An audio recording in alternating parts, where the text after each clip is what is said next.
एक रात की बात है। जंगल में चारों तरफ सन्नाटा छाया हुआ था। उसी समय जंगल के हाईवे पर सुरेश और कमलेश, दो दोस्त शहर से गांव की तरफ जा रहे होते हैं। वो दोनों अपने दोस्त राजू से मिलने उसके गांव जाने के लिए शाम में अपने कामकाज खत्म करके शहर से निकले थे। इसीलिए उनको आते आते रात हो गई। कमलेश गाड़ी चला रहा होता है और सुरेश उसके साथ बैठा हुआ होता है।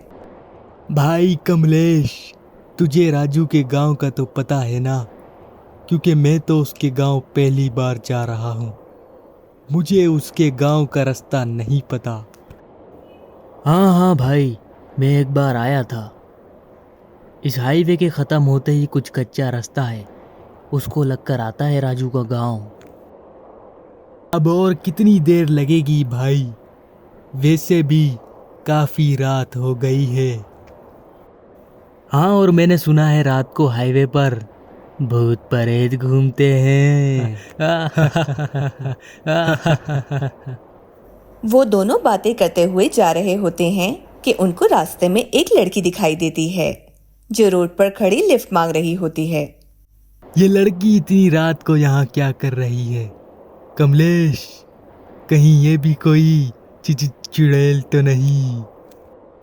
हाँ सुरेश, मुझे भी यही लगता है, ये कोई चुड़ैल है जो लिफ्ट के बहाने हमारा शिकार करने को यहाँ खड़ी है। कमलेश, गाड़ी मत रोकना और तेज चला, वरना ये चुड़ैल हमें कच्चा चबा जाएगी। कमलेश गाड़ी की स्पीड बढ़ा देता है। जैसे ही वो लड़की के करीब पहुंचते हैं, लड़की अचानक उनकी गाड़ी के सामने आ जाती है। कमलेश लड़की पर गाड़ी चढ़ा देता है। गाड़ी के चढ़ते ही लड़की गायब हो जाती है। ये लड़की कहाँ चली गई? यानी ये तो वाकई चुड़ैल थी जो गायब हो गई। थोड़ी दूर चलते ही गाड़ी अचानक खराब हो जाती है। क्या हुआ भाई? गाड़ी क्यों रोक दी?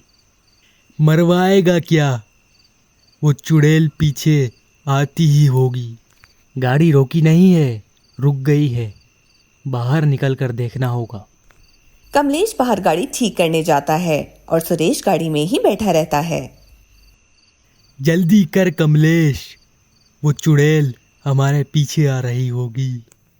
काफी देर गुजर जाने के बाद जब कमलेश गाड़ी में नहीं आता तो सुरेश भी गाड़ी से बाहर आ जाता है। ये कमलेश कहाँ चला गया? इतनी देर हो गई। कमलेश, कमलेश, कहीं उसको वो चुड़ैल तो उठाकर नहीं ले गई? सुरेश कमलेश को ढूंढने जंगल की तरफ जाता है, लेकिन उसको कमलेश कहीं दिखाई नहीं देता। जंगल में उसको एक झोपड़ी दिखाई देती है। इस वीरान जंगल में ये अकेली झोपड़ी किसकी है? सुरेश झोपड़ी के पास जाता है तो वहां उसे चुड़ैल की आवाज आती है। काफी दिनों से कोई शिकार हाथ नहीं लगा था, आज जाकर इंसानी मांस खाने को मिलेगा। वाह, आज तो मजा ही आ जाएगा। अभी तेरे दोस्त को भी यहाँ लाती हूँ, आज तो पेट भर कर खाऊंगी। चुड़ैल बाहर आने लगती है तो सुरेश झोपड़ी के पीछे छुप जाता है। चुड़ैल झोपड़ी का दरवाजा बाहर से बंद करके चली जाती है। चुड़ैल के जाते ही सुरेश झोपड़ी का दरवाजा खोलकर कमलेश को झोपड़ी से बाहर निकाल लेता है और वो दोनों झोपड़ी के पीछे छुपकर चुड़ैल का इंतजार करने लगते हैं। उधर वो चुड़ैल गाड़ी के पास पहुंचती है तो देखती है कि वहां कोई भी नहीं है। हाँ, लगता है इसका दोस्त भाग गया। बड़ा चालाक निकला वो तो। चलो कोई बात नहीं, भागकर कहाँ जाएगा? इसको तो मैं बाद में देखती हूँ, पहले उसको खा लूं जो मेरी झोपड़ी में बंद है। चुड़ैल वापस झोपड़ी में आती है तो देखती है कि कमलेश भी वहां से गायब है। हाँ, ये कहाँ चला गया? दरवाजा तो मैंने बाहर से बंद किया था। दूसरे को देखने गई थी तो पहला भी गायब हो गया। लगता है इसका दोस्त इसे छुड़ा कर ले गया। चुड़ैल ये सोच ही रही होती है कि कमलेश और सुरेश बाहर से दरवाजा बंद करके भाग जाते हैं। वो भागकर गाड़ी में पहुंचते हैं और गाड़ी स्टार्ट करके गांव के लिए निकल जाते हैं।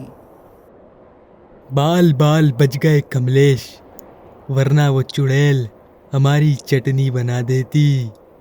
अब समझा इस हाईवे पर रात को इतना सन्नाटा क्यों होता है।